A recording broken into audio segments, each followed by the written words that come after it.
Bienvenue à tous dans cette nouvelle vidéo, on se retrouve pour une nouvelle analyse sur pourquoi tes Pokémon est nul en stratégie. Le Pokémon qui a été tiré au sort cette fois-ci, c'est très passable, c'est un Pokémon de la septième génération. Et donc on va parler de lui. Alors très passable, qu'est-ce que c'est? C'est l'évolution de Bakabou du coup. Et il a le double type Spectre Sol. Spectre Sol, du coup, qui est un double type également possédé par le Golémastoc. Et du coup, Spectre Sol, c'est un double type qui est très ambivalent parce que d'un côté, tu vas avoir trois immunités, dont deux au type électrique et combat assez pratique. Déjà, trois immunités pour un double type, c'est très rare. Et ensuite, tu as une double résistance au type poison, correcte, sans plus. Une résistance insecte, une résistance froid, donc ça c'est très intéressant. Une résistance au piège de roc, une résistance à l'attaque de mi-tour aussi du coup. Et à côté, tu as aussi des faiblesses assez gênantes, notamment au type ténèbres, au type spectre, ça c'est des types très joués. Le type eau évidemment, le type glace un peu aussi, le type plante beaucoup vu dans les soutiens, donc c'est gênant à ce niveau-là. Donc finalement, malgré le fait qu'il puisse avoir des checks assez importants, assez élémentaires dans le jeu, il va aussi prendre cher sur de nombreux types très courants dans le jeu. Offensivement, par contre, Sol et Spectre, c'est excellent pour le coup, hein, c'est vraiment un double stab qu'on rêverait d'avoir, enfin des attaques de type Faible et Sol réunies ensemble, c'est vraiment du pain béni hein, en termes de double stab offensif puisque bah il y a pratiquement aucun Pokémon dans le jeu hein, qui résiste à la fois à une attaque de type sol et une attaque de type faible. Vous voyez, il y a 50 Pokémon à peu de choses près.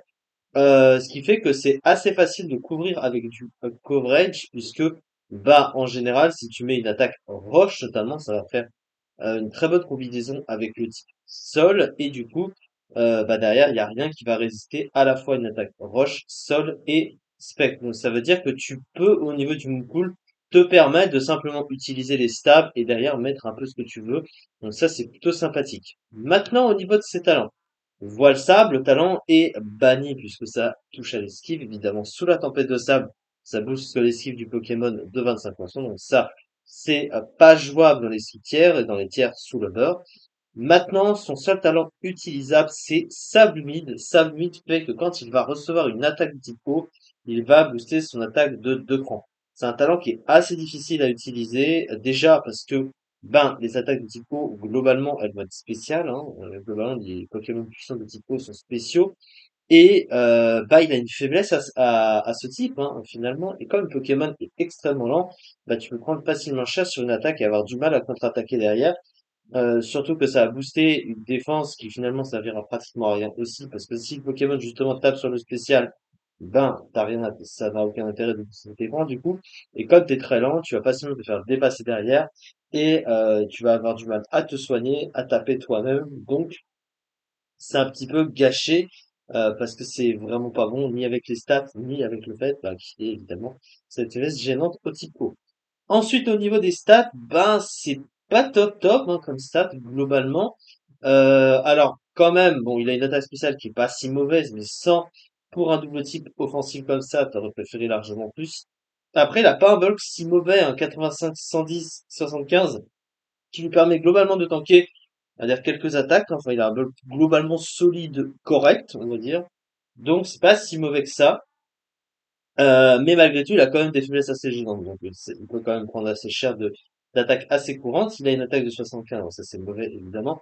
Et le pire chez lui, c'est la vitesse de 35. 35 de vitesse pour un Pokémon avec un double type offensif, c'est très très très compliqué. Il va se faire dépasser très facilement par pratiquement tous les Pokémon offensifs du jeu. Même les Pokémon défensifs, pour la plupart, le dépassent.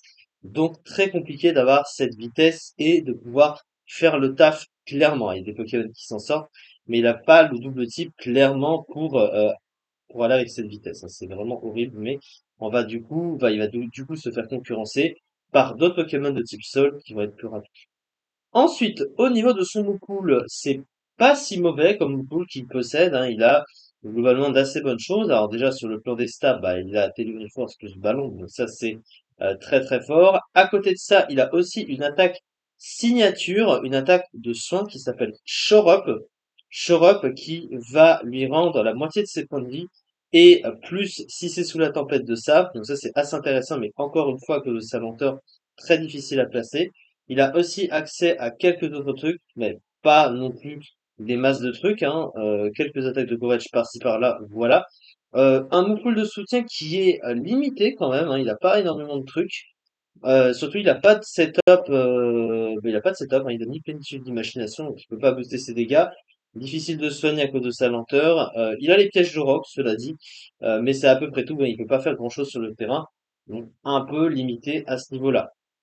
Et donc, comme je l'ai dit, le gros problème qu'il va avoir, c'est la concurrence, hein, parce que bah, les types Sol en 9e génération, il y en a beaucoup, hein, et malheureusement, bah, il y a largement mieux que lui. Évidemment, déjà, il est concurrencé par son collègue Golemastock, qui est certes moins bulky, mais plus rapide, et surtout, il tape plus fort, hein, largement plus fort, tout en ayant accès à une myriade de moves offensifs. Ça veut dire qu'il peut pas seul, tu peux lui jouer des coverages en plus, tu peux lui jouer des trucs en plus. Lui, il est un petit peu limité à ses stats finalement, et il a pas grand-chose à proposer à côté. Donc c'est un petit peu limité et compliqué à ce niveau-là. Donc malheureusement, c'est un Pokémon qui a beaucoup de mal, hein, qui va très certainement passer à Never Used. Alors il est écrit Never Used, pardon, mais du coup il n'est pas encore affiché comme ça dans le tiers. Et en Rarely Used, eh ben malheureusement il est que 41e avec un peu plus de 5% du tiers, ce qui est vraiment pas beaucoup, hein, clairement. Donc malheureusement, c'est pas un Pokémon qu'on va trop regretter. Et c'est pas un Pokémon qui, pour ma part, m'intéresse vraiment, tant son design est vraiment horrible, très honnêtement. Enfin voilà, ça c'est personnel. Le reste, vous l'avez, vous l'avez su dans cette vidéo. En tout cas, c'est ça du coup. Merci de m'avoir suivi pour cette petite vidéo d'analyse. Et on se retrouve très prochainement pour faire une autre analyse sur pourquoi tel Pokémon est nul en stratégie. Merci beaucoup et à très vite.